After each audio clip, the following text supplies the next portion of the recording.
no objections, we're actually going to record and transcribe this session so we can be sure to be accurate in our follow-ups for you all a little bit later on. But I can see lots and lots more people joining, so I think we'll just get started. So thank you to everyone for joining this third session in our Amberjack Early Careers Expert Series. My name is Su Hadley and I am the Head of Attraction at Amberjack. Amberjack, as many of you will already know, is a leading provider of RPO services to the early careers sector. We have expertise across attraction, assessment, candidate management, technology and learning and development. In last week's session, we took a look at leveraging labour market analytics to build effective early careers attraction campaigns. And we focused on how to access labour market data and how and why you might want to apply those insights to your early careers campaign.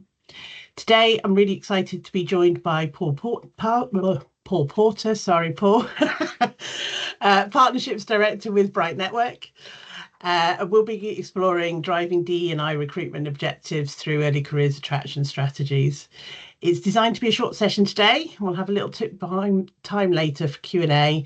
If you have any questions as we go, do put them in the chat. If we can't answer them all in this session, we will include them in our 6 at 6 follow-up later, which hopefully you've all been receiving, and you will after today also receive another copy. So our main focus today is going to be on selecting media partners to drive your DE&I objectives through your campaign. But I am for 1 minute just going to touch on university partnerships. So universities, certainly here in the UK, are well served by data collected from HESA, and HESA is the Higher Education Statistics Agency. They have a wealth of data on university and student demographics. This includes things like gender, age, disability status, religious belief, ethnicity, and socioeconomic classifications. The data can be used proactively to help target underrepresented groups and widen participation in your early careers programme. Now, we do have another session in 2 weeks' time, which later on I'll put a little link in the chat for you if you haven't already signed up. That session will delve deeper into university partnerships and how we use the data to define who best to select to partner with. So do sign up if that's of interest for you and you want to explore that a little bit further. But today we're going to turn our attention to media. Firstly, we're going to ask ourselves, what data should you be looking for from a media source when you're choosing who to partner with? With media sources, the depth of data for targeting varies from provider to provider. So what you should be asking is, how is that data collected? What are members invited to share about themselves when they're signing up? So what are the data points available to you for targeting?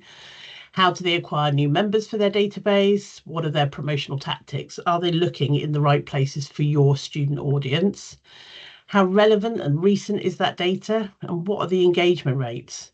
So a large database is great, but if they're not active job seekers, maybe having graduated several years before, and they no longer engage with the promotions that you're putting out, you simply won't receive the results that you need. I'm going to divert from universities and the headlines on media, and I'm going to hand over to our expert on the panel here today, Paul, to talk about Bright Network, who will cover some of these questions off we've just touched on, and probably a little bit more besides. Paul, over to you.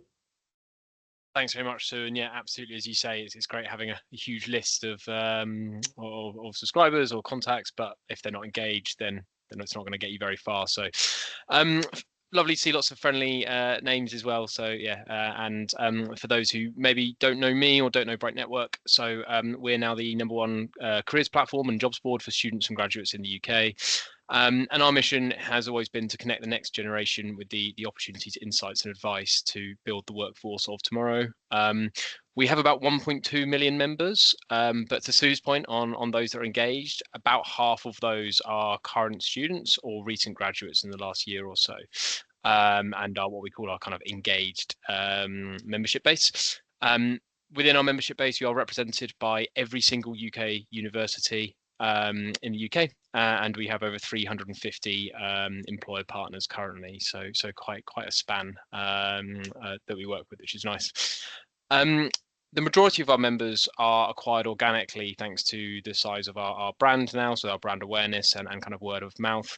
But we also work very, very hard to develop partnerships with universities, and we have over 100 formal partnerships with university career services. And then finally, about 20% of our acquisition of new students and members is through kind of paid advertising as well, and actually trying to engage those as they're kind of leaving school and just starting on their university journey.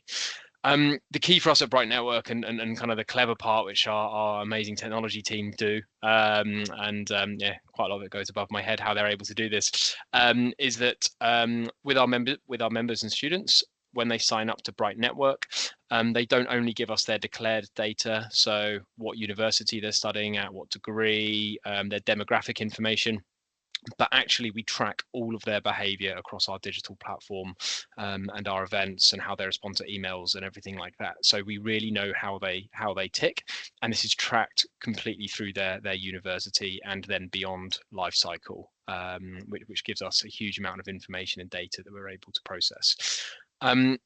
Our amazing technical team have then built an AI-driven recommendation algorithm, which then kind of flips it back on its head and gives the students relevant content or relevant jobs back to them that we think, based on what we know of them and all of that wonderful data, what they're going to engage with and what's going to be of interest to them. So kind of think of it like your Netflix homepage, for their kind of their early careers journey as well.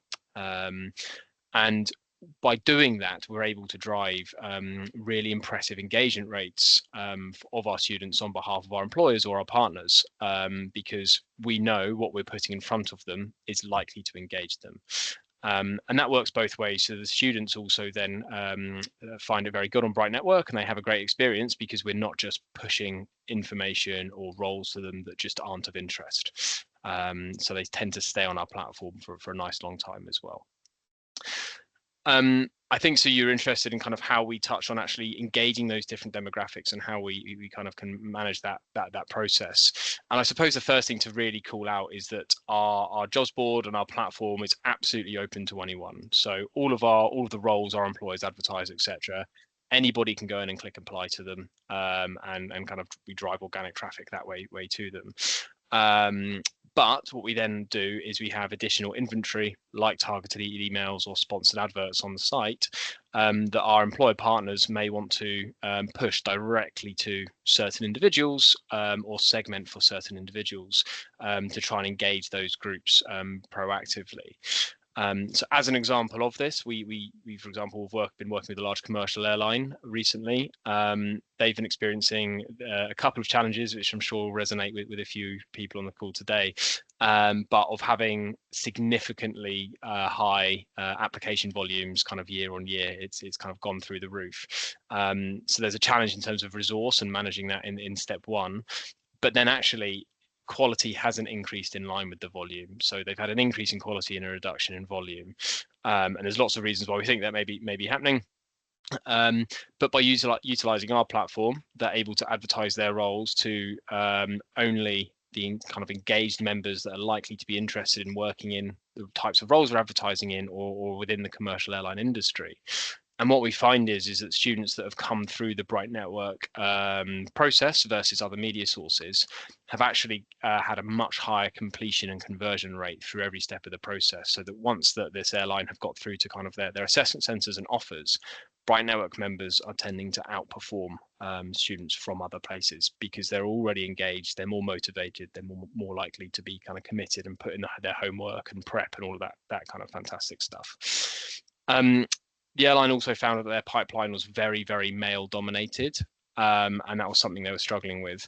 And again, quite simply using our platform, they're able to just segment that proactive inventory, so emails and adverts, etc., to really focus on engaging female students, and just target female students to advertise their opportunities to them and explain why this airline is a fantastic place to work, to try and balance out that pipeline as much as possible.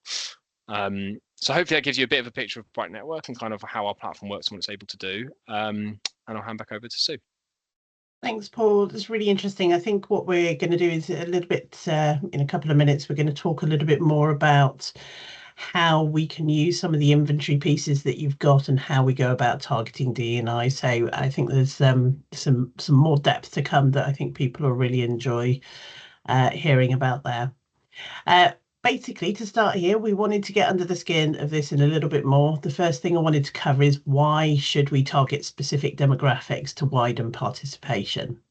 So I'm going to share here some research from McKinsey and some others that has found that companies that embrace diversity gain significant benefits. So the more diverse a company is, they often do better at decision making and problem solving. Realize I flipped forward, which leads to more innovation and creativity.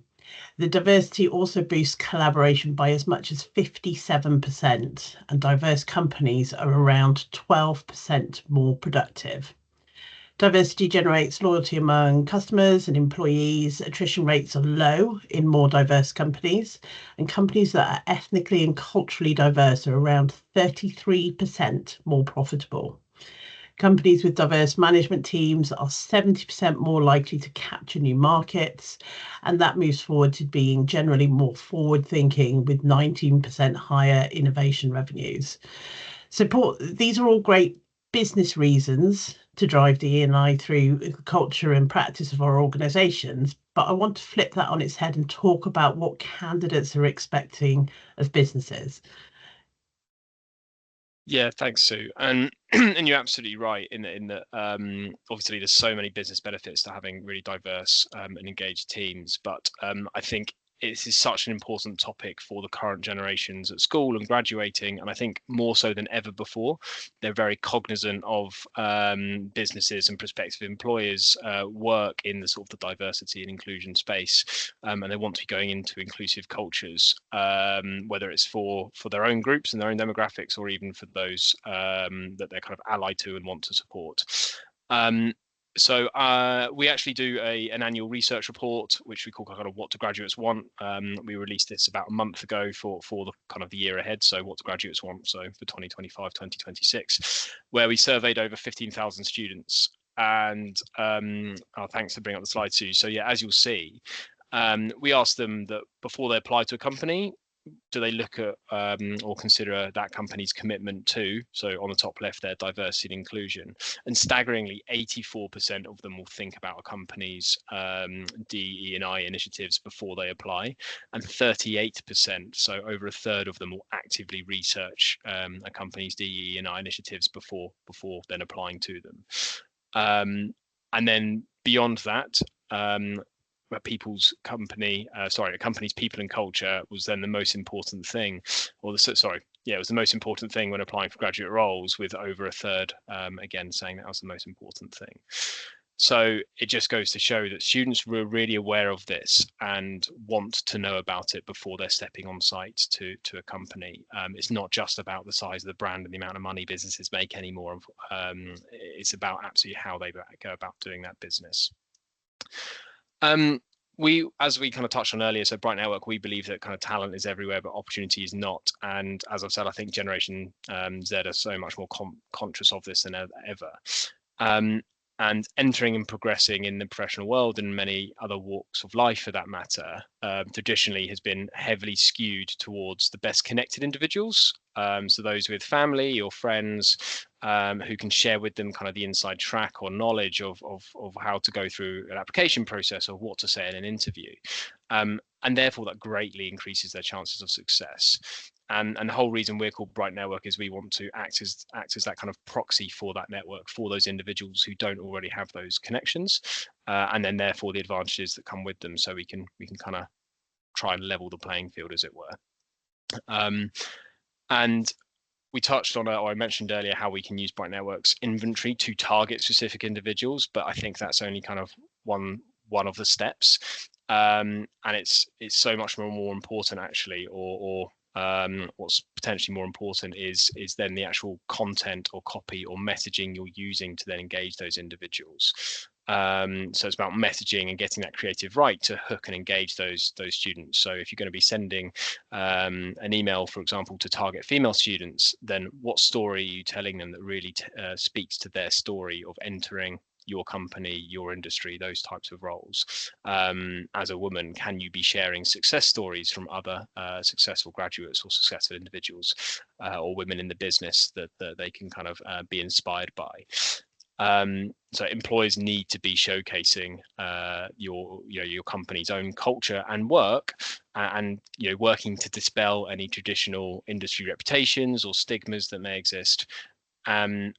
But I do appreciate doing that in a transparent way can sometimes be very tricky, especially if you think you're working towards something, but maybe it's not quite where you want to be at the moment. So how do you tell those kind of success stories if there's not too many to be talking about? But hopefully that is where kind of our partner success team can support you, and of course Sue and her team are absolutely experts in painting that picture. So yeah, I think Sue, back to you in terms of taking that further. Brilliant. So thank you. If you do have any questions, pop them in the chat if they've got questions about, I suspect most people on this call have probably seen the What Graduates Want reports already, Paul. They're very well received, I know, across the market. And I suspect some people might have some questions about that. So feel free to include that in the chat as well. So we've been talking a little bit, obviously, about DE&I and driving DE&I, and I'd probably follow up on the last point that Paul made around making sure that the content that you're providing is as inclusive as possible, is as representative as you can make it across your organization. And I don't think you can shy away from, some perhaps imbalance that you might already experience within your organization. But what you can do in those circumstances is you can talk about what it is to where you want to get to and how you're getting there. So potentially internal groups that you have within the organization to feature more females. We've had clients before who have had all male executive boards, and they want to talk about career progression, and that's very difficult to demonstrate for young females, and potentially young females with a more cultural background as well. So being honest and transparent is absolutely key when it comes to really trying to shine across some of these things here as well. I can see a couple of questions in the chat already. So when it comes to student motivations, are different motivations appearing with each piece of research that you do, or are the current ones simply increasing? That's for you, Paul, I think, in terms of the insights report. Yeah, so it's a really good question. I don't think there's generally new motivations appearing, certainly in the last couple of years, but the balance between them does appear to be changing slightly. So it's really interesting to see, obviously, with all of the news from our friends across the pond and their stances on sort of ED&I initiatives. I think in the UK, certainly that has maybe even pushed the agenda further for a lot of students here, in wanting to make sure that's kind of front of mind, and companies are still talking about it and kind of seeing their approaches to it. Obviously, there's so many different factors when it comes to student motivations and where they're applying to. In a current market where it's relatively uncertain at the moment, we often see kind of a little bit of stability, size of company, kind of salary on offer, that kind of thing, gets slightly more stronger in terms of the kind of the weighting towards those motivations against the kind of other initiatives such as ED&I policies, culture, etc. But even when that does happen, we still find that a company's values, culture, and support to ED&I initiatives does always still hold really strong. It's not like that just disappears in market uncertainty.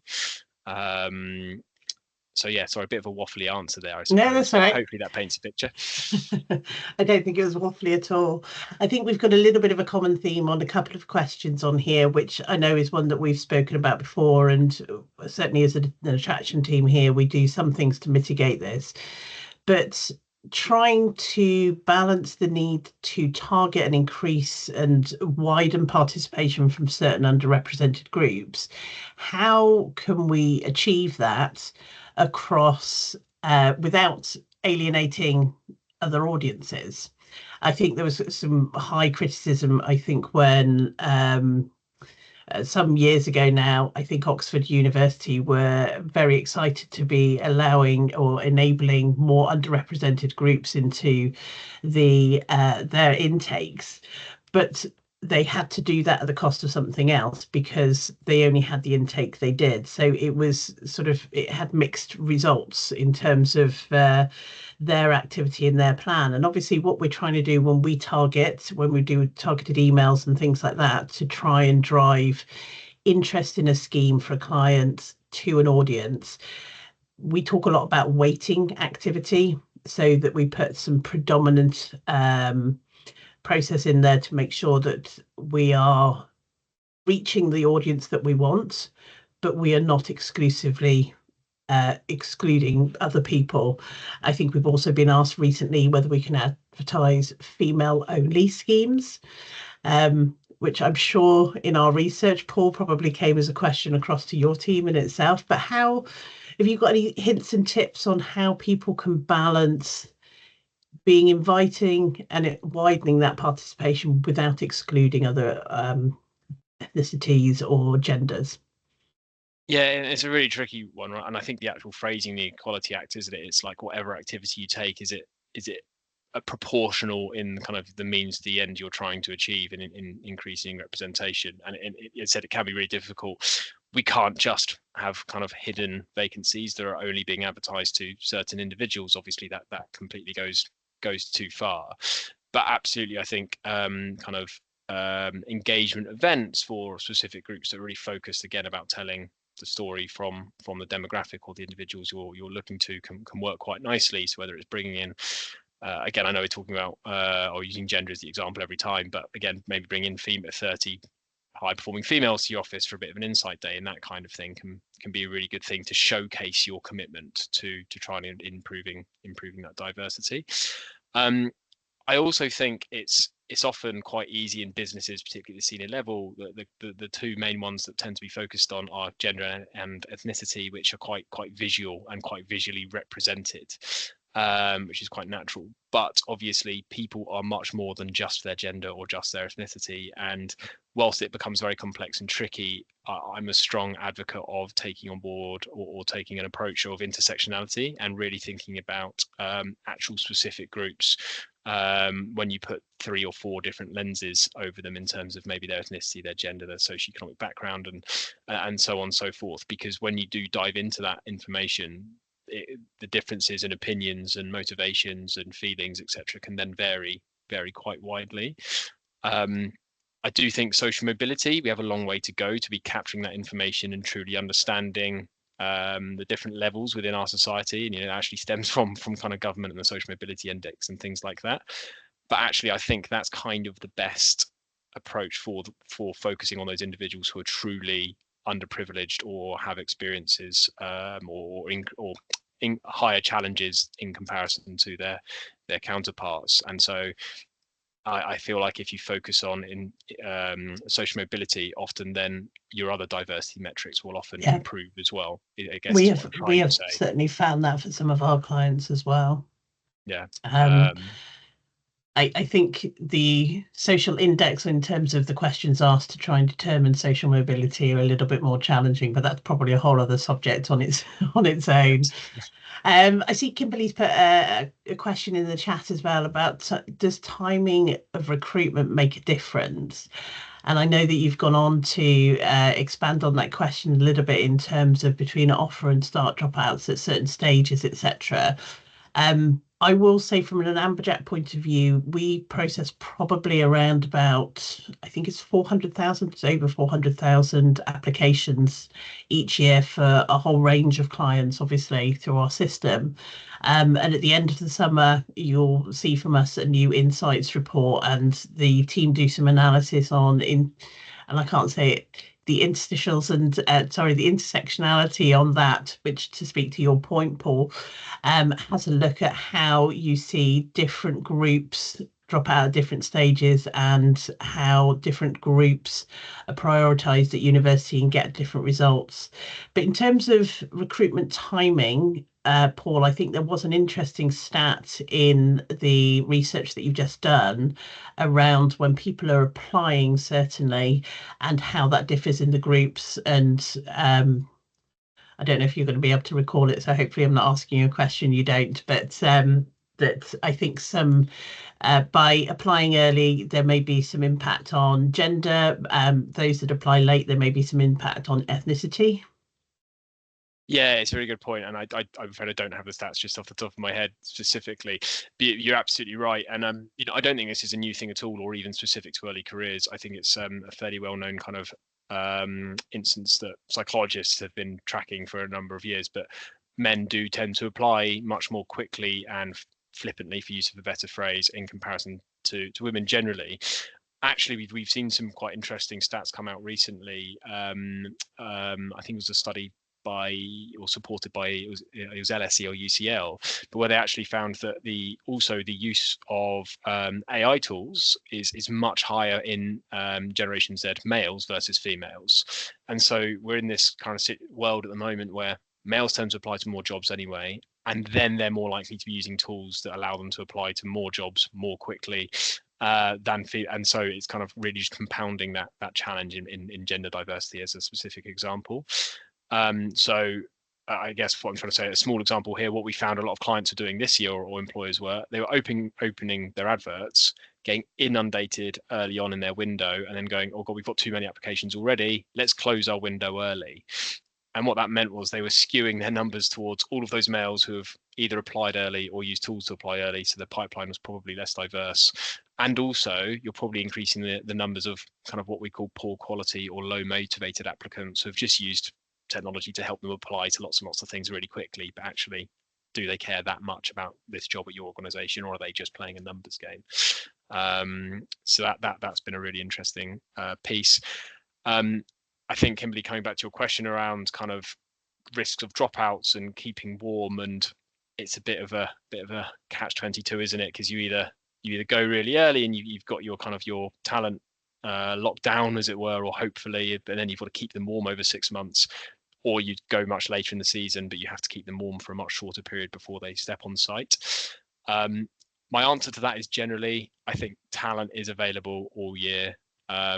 Yes, early careers obviously has a milk round season, but we've always seen it where there are fantastic students available at all times, especially those from less privileged backgrounds who maybe don't know that they should be doing internships in second year and then applying to graduate jobs from when they start in third year. I don't know about anyone else, but when I started university in my third year, I was just concentrating on getting a 2-1, not what I was going to be doing too much afterwards, because I didn't know that was what I was meant to be doing. That being said, the core traditional professional services industries, law, consulting, banking, etc. Obviously, the big ones, there's still super high demand for very bright individuals and those from diverse backgrounds now as well. So I'd say if you're working in those industries, then maybe it's slightly more important to be going in the traditional milk round season. But otherwise, actually, I think talent is available, and maybe even it'll benefit you not going out in the busy season when it's very noisy and there's lots of other opportunities, and actually you might stand out a bit more when less employers are advertising.